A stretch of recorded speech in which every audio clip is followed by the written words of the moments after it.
After a long hiatus, I'm back with a look at what I've been playing in between all the other madness going on since the end of my school year and the start of the summer.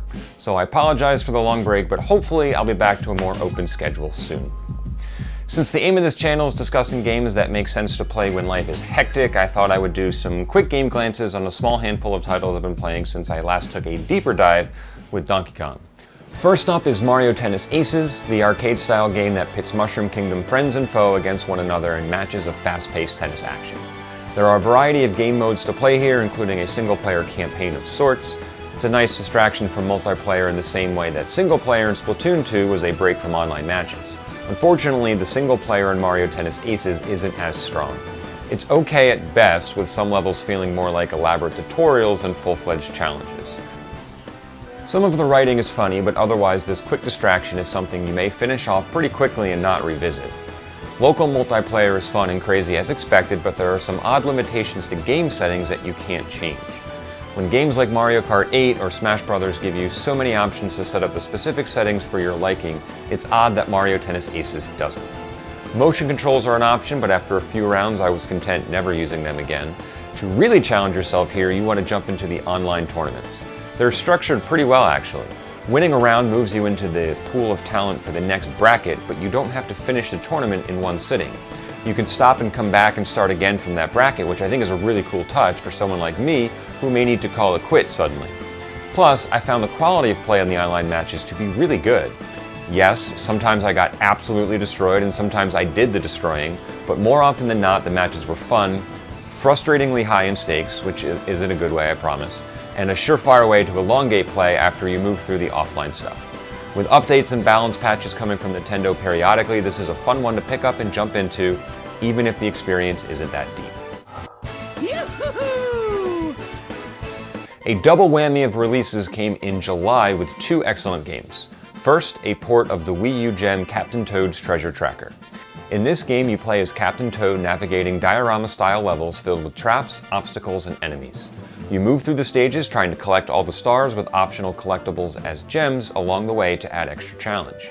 The only catch here is that Toad cannot jump. In fact, the biggest ability you have as a player is to be able to rotate the camera around the world, as there are some sneaky optical illusions at play here. It's a charming, slower-paced game, so it may be great to play collectively with somebody who doesn't traditionally play many games, or somebody younger. It's also great in short bursts, as you can hop in, clear a level in a few minutes, and be done, which is great for commutes, traveling, or playing in between commercials while watching TV. While I enjoyed the heck out of this game, as an experienced gamer I didn't find it too challenging overall, and once I completed it, I didn't have much reason to go back. But it's $40 for a well-polished, charming 10-hour romp with Toad, so that's pretty worthwhile for me.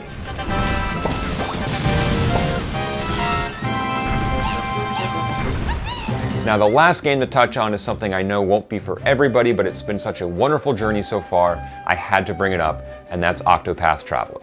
The game is an updated take on the old 16-bit style JRPG games that dominated the Super Nintendo in the 90s, and they mix in some new game elements such as an open-ish world and battle mechanics. Once you select your first character and tackle their first chapter, you're free to go anywhere on the map you choose. There are towns scattered across the map where you meet other characters and hear and play their stories. Everybody I've talked to about the game has had a different order in which they did things, and that makes the journey feel a little bit more personable. The idea of having 8 primary characters to meet, discover, and add to your party is a cool dynamic, even if their individual stories skew into traditional JRPG tropes.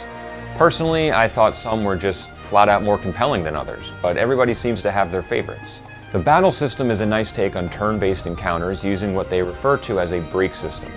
Each enemy in the game has a number of weaknesses you discover from battling them previously and a number of hits it takes to break them or stun them from using an attack on you.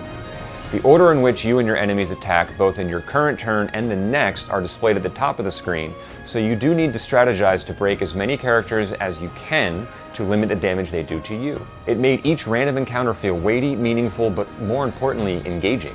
Just spamming attacks won't work, as you need to look ahead to see what the best plan of attack is. It's a really great system that is yet to wear out its welcome as I approach the 13-hour mark of gameplay and having just met my 7th Traveler. Oh, and it should go without saying that visually this game is beautiful and the musical score is top-notch. That being said, it is a game you play for the long haul. So I've done short sessions and I've done long ones, and while I much rather play putting in an hour or two at a time, that isn't always possible for the level 30 crowd. However, even a 15-minute journey from one town to another could satisfy an itch if you're looking to play. For those that want to give it a go, and I think you should, be ready for a lengthy journey that is best played in longer sessions but can be manageable in shorter ones.